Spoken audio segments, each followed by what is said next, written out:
장난감, 아들에게 가정폭력을 해야 하던 주인공 김상재가 사고로 인해 가정폭력을 당하는 박혜호라는 꼬마와 몸이 바뀌게 되어 일어나는 사건을 그린 드라마, 스릴러 웹툰. 제목과 표지에서부터 티가 좔좔 나듯이 이 작품은 메시지를 담고 있어 보이고 어느 정도 무게가 있어 보이긴 합니다만, 이 장난감이란 웹툰, 과연 메시지라는 것이 실제로 존재하긴 하는 것이며 그 무게는 과연 헛가오인 것은 아닐까요? 짧게 말하니 빠르게 본론으로 들어가 보도록 합시다. 장난감의 장르는 스릴러입니다. 스릴러인 만큼 쫄깃쫄깃한 맛도 있어야 할 것이며 놀라운 반전의 맛도 있어야 하죠. 장난감엔 이런 스릴러의 장점을 만족시킬 수 있는 기회가 있었습니다만 그러지 못했죠. 처음부터 끝까지 긴장감이라고는 찾아볼 수가 없습니다. 왜냐, 첫째로 몸이 바뀌고 난 뒤 평화로워 보이는 세 가족들의 비밀에 대한 반전은 충분히 스릴러의 맛을 낼 수 있었습니다. 아무것도 모르는 주인공이 이 가족의 이상한 점들을 발견해가며 받는 섬뜩한 기분과 아무것도 모르는 독자들이 충격적인 진실을 단번에 마주하는 전개는 만화를 보는 독자들을 쇼킹하게 만들 수 있었지만, 쇼킹은 개뿔 뻐킹입니다. 박씨 부부는 주인공에게 초반부터 이런 표정이나 이런 표정들로 난 이상한 사람이에요, 우린 무지무지하게 수상한 사람들이에요 라고 대놓고 시그널을 팍팍팍 줍니다. 그러니 얘네를 초장부터 아주 수상한 사람들이라고 인식할 수밖에 없습니다. 여타가 지나지 않아 이들의 비밀 같지 않은 비밀은 밝혀질 것이 뻔하고, 이렇게 존내 티가 나며도 주인공은 이 약물고 모르는 척하기만 하니 보는 사람이 혈압만을 오르게 만들었죠. 둘째로 독방에 홀로 갇혀있는 주인공이 탈출을 계획하고 실행하며 발생하는 사건들은 긴장감을 만들어내기 충분했습니다. 방을 탈출하는 동안 예상치 못한 사건의 발생으로 인한 아슬아슬한 줄타기와 주인공과 아이들이 짠 계획이 척척 진행되는 척하다가 드러나는 반전, 그리고 그 반전을 뛰어넘는 반전으로 보여지는 스릴러의 재미가 장난감에도 있었으면 좋았겠습니다만, 장난감이라는 스릴러에서 추적자의 역할을 맡은 박신의 부부들은 아이들을 너무나 오랜 시간 폭행한 게 그래도 미안해서 그런지 줄 수 있는 힌트는 전부 다 퍼주고 할 수 있는 방심이라곤 전부 다 해버려 애들이 원투만에 바로 주인공 방 문 따는데 성공, 수면제도 원투, 벌레꽃도 원투만에 해결해버립니다. 아니, 장면에 살금살금하고 두근두근만 넣어놓으면 그게 그렇게 됩니까? 열쇠를 찾는 도중에 사람이 쿵쿵쿵 걸어다니는 소리, 철컥하고 문이 열리는 소리와 함께 밖에서는 박씨 부부가 다가오고 있고 열쇠는 찾지 못하는 상황 정도는 나와야 긴장감이 생길 텐데 왜 문제없이 서재까지 쑥 들어가는 데다 그냥 두리번두리번 휙 하니 아주 보기 좋은 곳에 놓여있어 찾기 쉬운 게 열쇠고, 저 물 좀 마실게요 하고 냉장고에 있는 찬물에 넣은 수면제는 초고속으로 녹아버려 흔적도 없이 사라져버린 데다가 수면제를 넣자마자 마침 둘 다 목이 말랐는지 냉장고에 넣어놓은 물을 같이 마셔버리는 놀라운 현상에 확대 때문에 손에 힘도 제대로 안 들어갈 애들 2명에게 손쉽게 제압당하는 건장한 남성 박씨까지. 아니, 이 파트가 되게 웃긴 게 처음에 헤이리가 가위 들고 달려들 때에는 무슨 귀기나 이말년 시리즈에서는 볼 법한 장면처럼 에라 이 새끼야 하고 내치는데 다리 한 짝 못쓰게 됐다고 갑자기 가위 옆에서 한없이 무력해집니다. 장난감은 사실 한국 김치의 강력함을 세계에 널리 알리기 위해 만들어진 슈퍼 김치 웹툰이었나 봅니다. 또 해오의 몸에 들어가 있는 주인공과 헤이리는 지속적인 폭행에 영양 실조급 식사를 지속해 말라 비틀어지기 전에 꽈리쿠추 같은 애들이 가위로 겁나게도 잘 찌릅니다. 이게 코리안 김치의 힘? 아무튼 이렇게 장난감의 스릴 담당인 박시버브 사건이 나 죽여주세요 하고 차려놓은 밥상인지라 스릴을 느끼긴커녕 어정쩡함으로 인한 웃음을 갖다주는 개그로밖에 느껴지지 않았죠. 작품을 관통하는 메시지는 사람은 변하지 않는다 입니다. 주인공은 해오의 몸에 들어가 자신이 행하던 가정폭력을 직접 당하기도 했고 고통을 함께한 아이들과 변화를 다짐했지만 결국에는 본 모습으로 돌아오죠. 하지만 이 메시지의 전달은 애매모호합니다. 주인공은 본래의 몸으로 돌아온 후에 열심히 일하며 새 삶을 찾아가기 시작합니다. 허나 그렇게 일해도 변하지 않는 자신의 삶의 현타를 느끼면서 다시 본성을 찾게 되는데, 이런 메시지 자체가 사람은 변하지 않는다 인지 사람은 환경에 만들어진다 인지가 애매해지죠. 주인공은 분명히 다짐을 했으며 심지어 변화까지 했었지만 결국 변하지 않는 지옥같은 환경 때문에 변화에 실패한 겁니다. 이는 본성을 억누르지 못하고 변화에 실패했다 라기보다는 환경 탓이라는 뉘앙스에 더 가깝죠. 저는 이런 메시지의 전달이 매우 현명하지 못하다고 생각합니다. 작중에서 분명 지속적으로 얘기한 바는 사람이 바뀔 수 있나요? 였고, 이 얘기는 사람은 변할 수 있는가? 라는 인간의 본질에 대한 질문이었거든요. 근데 갑자기 환경 탓이라니 이상하잖아요. 오히려 작품의 메시지에 부합하는 존재들은 박신의 부부입니다. 그들은 어려서부터 자신들의 자식들과 똑같이 가정폭력을 당하던 소년소녀였고 후에 비싼 차와 비싼 집에서 아무런 문제없이 살 수 있을 만큼 자랐음에도 변하지 않는 인간 쓰레기들이었죠. 주인공은 이 둘을 보고 나서 사람도 아니라고 얘기합니다. 어떻게 부모가 자식한테 그럴 수 있냐고 얘기하며 이들을 자신의 손으로 심판하겠다고 얘기했지만 주인공의 결말은 박씨 부부와 별 다를 거 없이 자식을 제 손으로 죽이며 끝이 나죠. 결국 작품이 보여줘야 하는 것은 주인공 이퀄 박신의 부부인 겁니다. 둘은 완전히 같지는 않았어도 자식을 패는 본성이 쓰레기인 부모라는 공통점이 존재합니다. 그렇다면 몸이 바뀌고 난 뒤 주인공은 열심히 살아서 박씨만큼은 아니어도 잘 사는 사람이 됐어야 했죠. 그리고 그렇게 잘 사는 사람이 됐어도 주인공은 아들인 김사연을 패 죽여야 했습니다. 그래야 결국 주인공도 그들과 별반 다르지 않았다 라는 충격적인 결말이 되었을 것이며, 환경이 변한다 한들 어떠한 경험을 겪는다 한들 사람은 변하지 않는다 라는 작품 전체를 관통하는 메시지가 제대로 와닿죠. 때문에 저는 작품이 보여주고자 하는 것이 과연 메시지는 맞는 것일까 라는 생각을 하게 되었습니다. 작품의 마무리는 자극적입니다. 변하지 못하고 아들을 끝내 제 손으로 죽인 아버지와 그 아버지의 자살은 엄청나게 자극적이고 무거운 얘기이긴 하죠. 사람들은 이를 보고 대부분 충격을 받긴 할 겁니다. 그럴 수밖에 없죠. 하지만 이게 작품의 빌드업과 결말로 인해 보여지는 메시지 전달로 인한 세상의 본질을 관통하는 질문이나 비판같이 소름돋게 충격적인 메시지가 아닌 그냥 자극적인 소재들로 번복을 해넣기에 충격적일 수밖에 없는 이야기임에는 부정할 수 없을 것입니다. 웹툰의 제목은 장난감입니다. 웹툰의 첫 장면에서 보여주는 것도 장난감이고 주인공의 아들인 김사연이 계속 들고 다니는 것도 장난감이죠. 이 물건은 누가 봐도 상징적 물건입니다. 가정폭력을 당하는 아이들은 가정폭력을 행하는 부모들에겐 그저 장난감일 뿐이라는 상징적 의미를 담고 있는 물건이죠. 근데 이런 상징적 의미가 제대로 활용이 되었는가? 아닙니까?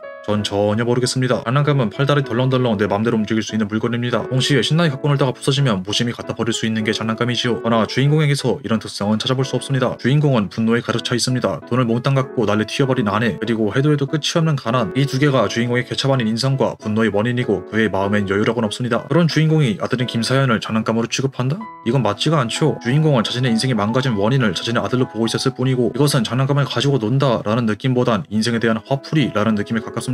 물론 장난감을 가지고 노는 데만 쓰는 게 아니라 화풀이 용도로도 쓸 수 있죠. 맞습니다. 근데 그럴 거였으면 이 만화에서 보여지는 작중 장난감의 이미지는 갖고 노는 게 아닌 화풀이 용도로 보여져야 했습니다. 그런데 김사연이 장난감 끼고 껴안고 덜렁덜렁하며 가지고 놀 게 아니라 김사연 또한 장난감을 던지고 때리며 화풀이하는 모습이 보여줬어야 주인공의 가정에서 보이는, 그리고 작품이 말하고자 하는 장난감의 모습과 더 어울리겠죠. 하지만 작중에서 묘사하는 장난감의 특성은 또 박신혜 부부에게서 쉽게 볼 수 있습니다. 차라리 장난감이 주인공의 아들인 김사연이 아니라 헤이리와 해리가 갖고 있는 게 더 알맞을 정도입니다. 그들에게 자식들은 그저 놀이용 장난감들이고 부서지면 그냥 앞마당에 묻어버리면 되는 가벼운 존재들로 표현되기 때문이죠. 이쯤 되면 그냥 박신혜 부부가 주인공이 되는 게 낫지 않을까요? 주제에 더 부합하는 것도 박신혜 부부, 선진적 메시지도 박신혜 부부, 주인공네는 대체 존재 이유가 뭘까요? 제가 모르는 뭔가 다르고 깊은 무언가가 있는 걸까요? 정말?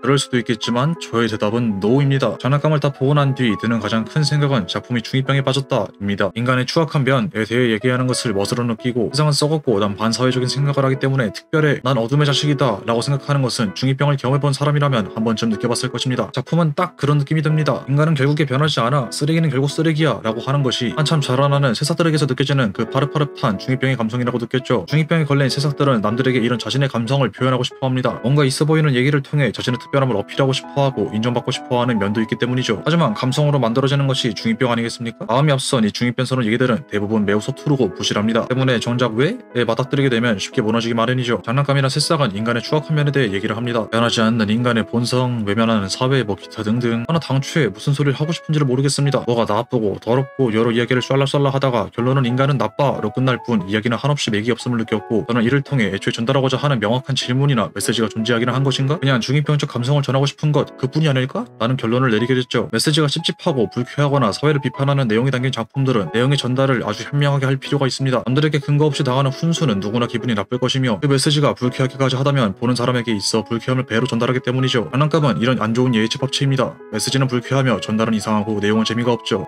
참 악감정은 없는데 어쩌다 보니 이렇게 됐네요. 마무리하기 전에 앞에서 얘기했던 핵심 외에도 거슬렸던 걸 잠깐만 얘기하고 끝내자면, 가전폭력이라는 무거운 수지가 그저 인간 쓰레기라는 메시지의 돌다리력밖에 쓰이지 않아 가볍게 소비된 감이 있는 점, 주인공의 말투인 끼양 말투가 그냥 존나 웃기다는 점, 아무리 같은 피해범이라고 해도 그렇지 자식이 부모를 제 손으로 죽이는 것을 최고의 결말이라고 하는 생각보다 훨씬 미친 주인공, 후반에 부분 대책과 원래 생활로 돌아가는 것까지 합쳐서 18관행을 쓰는데 너무 늘어지는 점 등이 있겠네요. 진짜 다 있으니 이만 가보겠습니다. 안녕.